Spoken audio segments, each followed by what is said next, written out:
அனைத்து உரிமை குரல் நண்பர்களுக்கும் வணக்கம். திமுக கட்சியை பார்க்கறதுக்கே பாவமா இருக்கு அப்படின்னு சீமான் பார்த்தீங்கன்னா செய்தியாளர்கள் சந்திப்பில் சொல்லியிருக்காரு. இது குறித்து முழுமையாக பார்க்க போறோம், வாங்க பார்க்கலாம். என்னதான் அதிகாரம், ஆளுமை, பணபலம் எல்லாமே இருந்தாலும் திமுக கட்சியில மக்கள் ரசிச்சு பார்க்கக்கூடிய ஒரு நபர்கள் கூட இல்லை அப்படின்றது தான் ரொம்ப கவலைக்கிடமான விஷயமாக இருக்கு அப்படின்னு சொல்லலாம். இதனுடைய விளைவு தான் திமுக நடத்தக்கூடிய பொதுக்கூட்டங்கள்ல நாற்காலிகள் காலியாக இருக்கிறதும், மக்கள் அந்த பொதுக்கூட்டங்களை விரும்பி பார்க்க வராம இருக்கிறதும், ஒருத்தருக்கு 1000 ரூபாய் பணம் கொடுத்து கூட அந்த நாற்காலிகள் இன்னமும் காலியா இருக்கு அப்படின்னு சொன்னா எந்த அளவுக்கு மக்கள் திமுக இருக்கக்கூடியவங்களை வெறுக்கிறாங்க அப்படின்றது இதுல இருந்தே சுலபமாக தெரியுது. ஆரம்பத்துல சினிமால நுழைஞ்சு நிறைய படங்கள் பண்ணிய பிறகு கூட உதயநிதி ஸ்டாலினுக்கு மக்கள் ஒரு பெரிய ஆதரவு கொடுக்கல அப்படின்றது அவர் மேடையில பேசும்போது நாற்காலிகள் காலியாக இருந்ததுலே தெரிய வந்திருக்கு.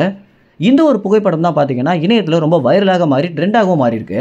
எப்படி ஒரு ஆளுங்கட்சிக்கு இந்த அளவுக்கு ஆளுமை இல்லாமல் போச்சு அப்படின்றத அனைவருக்கும் எழுந்திருக்கக்கூடிய மிகப்பெரிய சந்தேகமாக இருக்குது அப்படின்னு சொல்லலாம். ஏன்னா ஒரு ஆளுங்கட்சி நடத்தக்கூடிய பொதுக்கூட்டம் அப்படின்றது மக்கள் வெள்ளத்தால் நிரம்பி வழியணும் அப்படின்றத காலங்காலமாகவே நடந்துட்டு இருக்கு.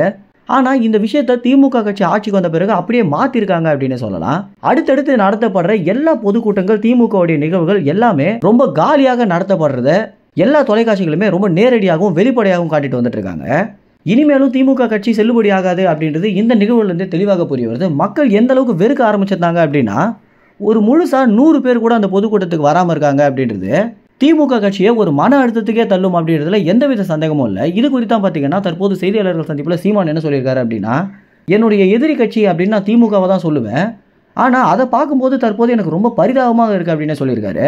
ஏன்னா ஒரு 3வது பெரிய கட்சியாக இருக்கக்கூடிய நாங்கள் நடத்துகிற பொதுக்கூட்டத்துக்கு மக்கள் கூட்டம் அலைமோதும் போது ஒரு ஆளுங்கட்சிக்கு அந்த அளவுக்கு ஆளுமை இல்லை அப்படின்னு நினைக்கும் போதே ரொம்ப கவலைக்கிடமாக தான் இருக்குது அப்படின்னு சீமான் சொல்லியிருக்காரு. எப்பவுமே சீமான் இந்த மாதிரி நிகழ்வுகளை கலாய்க்க மட்டும் தான் சொல்லுவார் அப்படின்னு நம்ம தெரிஞ்சிருக்கோம். ஆனால் முதல் தடவையாக உண்மையிலேயே திமுக கட்சியை பார்க்கும்போது பாவமாக தான் இருக்குது அப்படின்னு சொல்லியிருக்காரு.